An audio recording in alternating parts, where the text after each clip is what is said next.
Today I want to talk to you about reality. This is what we're told a real conversation looks like. This is not a real conversation.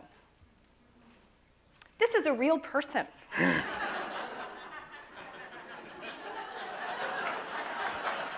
That's not a real person. This woman from Second Life is not a real person.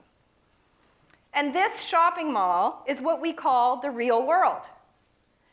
But go to a website like this one, where people talk about their experiences with ovarian cancer, and we're told that's not reality. Well, all over the internet, you see people making this distinction between reality, which happens offline, and something else that is less than reality, which is what we all live online. In fact, we are so used to apologizing for our online reality that we actually have an acronym for it, IRL, in real life. And you see people all over the internet itself using this acronym to say, what I'm doing right now online does not count. It's not real. Reality happens elsewhere. Well, today I want to encourage all of you to get over this idea of in real life, and instead embrace RLT, real life too. And I'm going to give you 10 reasons that you can stop apologizing for having a real life too, and for acknowledging that your lives are now lived in two places, online and offline, and they're both real. Let me begin by encouraging all of you to have this experience in both of those realities. You can be tweeting this to RL2, you can tweet with the hashtag TEDxVictoria, and you can tweet to me as AW Samuel. That's the real me as well. And in fact, that brings me to my very first reason you can stop apologizing for your life online, which is this idea that when you go online, when you say, I'm not Alex today, I'm AW Samuel, that you're somehow hiding your real self. That when you're online and you're using a pseudonym or a username or an avatar, or maybe even you're anonymous, that somehow you're doing that because you're hiding. Well, nothing could be further from the truth. In fact, I would argue that when you're online, you are often more real, more authentic than you might be offline. And I'll just tell you what that looks like in my life. When I first had my daughter 8 years ago, I had a difficult time nursing. And this is a hard thing to talk about, with anyone. It's not wonderful to talk about in front of 300 people. But it was a moment when I felt incredibly disappointed, like an incredible failure, and incredibly alone. And it wasn't something I felt comfortable talking about with people face-to-face in the offline world. But online, I found a community of women who had been through the same experience.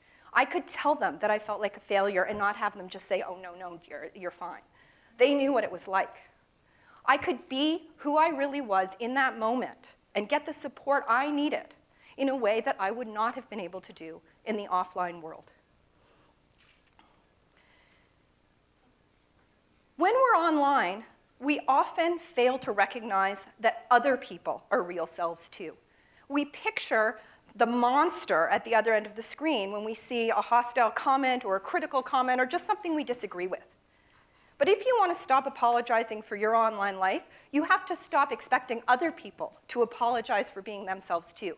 And the only way to do that is by recognizing that the person at the other end of the screen is not a monster. It's actually a real person just like you, maybe with a dog. And if you want to relate to other people as real people online, your best bet is to actually picture the person at the other end of that screen. We're as humans deeply programmed to respond to faces.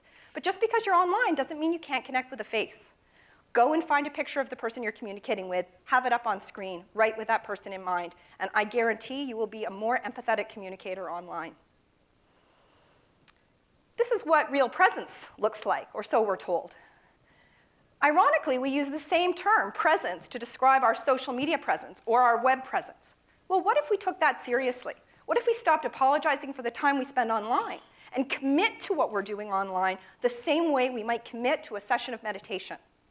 What if instead of having 45 windows open on your computer at any one time, which I'll confess is my own usual practice, what if you just did one thing, but you tweeted or you Facebooked or you watched that video like your life depended on it?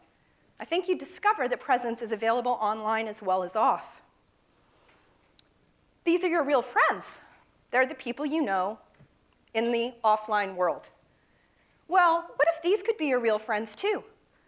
I mean, we've all had the moment of feeling alone in a crowded room.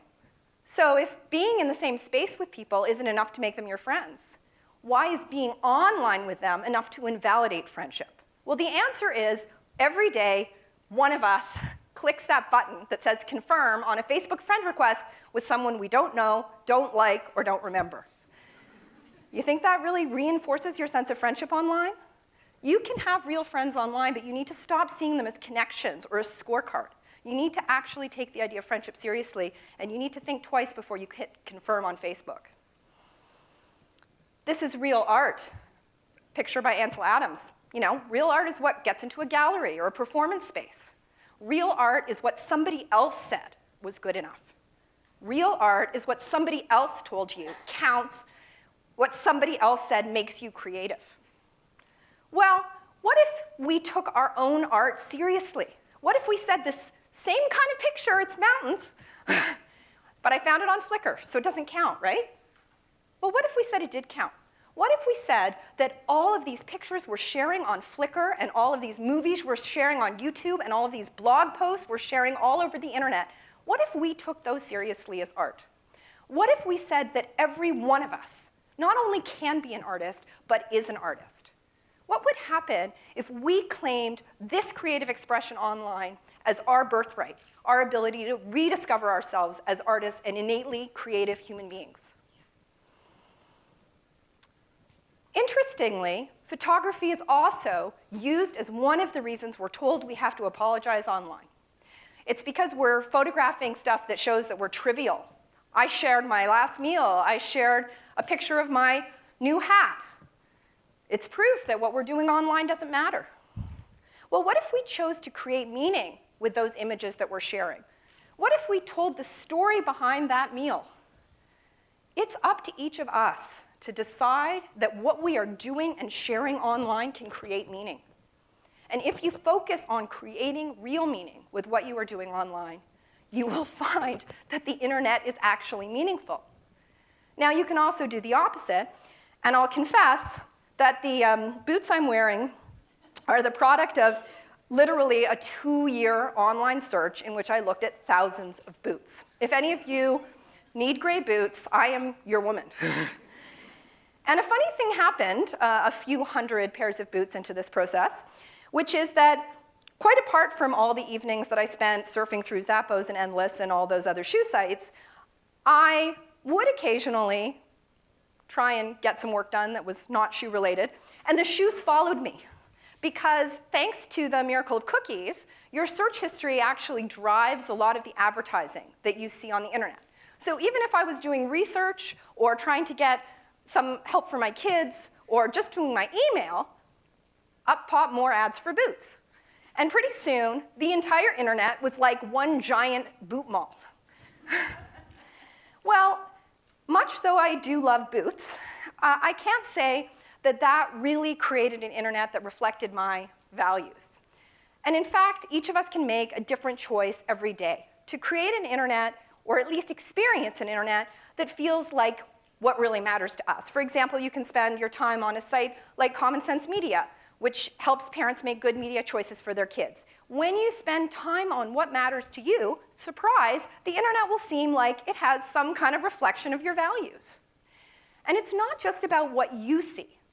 Each of us actually creates the reality of the internet through the choices we make on a daily basis.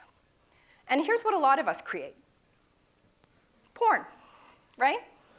I mean, there is a lot of porn on the internet. This may come as news to some of you. And it's not there because, you know, the porn fairies sprinkled naked ladies over all of our websites, right?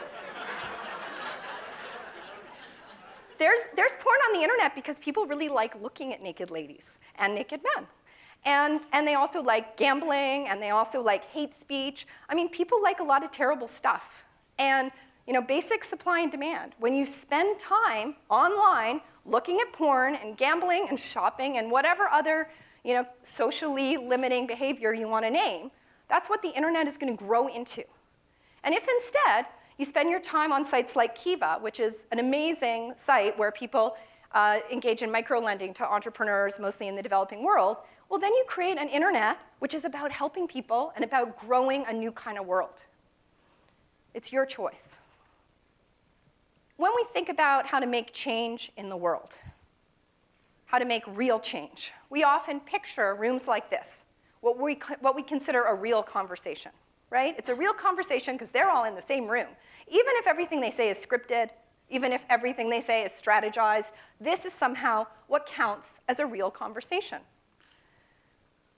And this website, which aggregated the tweets during election night last year, when none of us were supposed to be sharing election results until the polls had closed, not only does that conversation now not count as real, it wasn't even legal. If we are not prepared to acknowledge our online conversations as real, they can be shut down. And when we shut them down, we close the door to the transformative potential of online engagement. We have an incredible tool at our fingertips here. But every time we say it's not real, we limit its ability to change us, to change the world we live in, and to change our relationships to one another. It doesn't have to be that way. We can acknowledge that the internet has some limitations. And any of you who've ever been on Twitter will know the fail whale is a surefire sign that, the internet does have some ultimate bandwidth problems. But we can also acknowledge that the internet has real joys. Like It Gets Better, a site where people reach out to gay and lesbian teens and tell them that there's light at the end of the tunnel. Being really honest about what's good about the internet and about its limitations is the first step to embracing the reality of our lives online, to telling the truth, which is that there isn't an online world and an offline world. There's one world. There's one reality.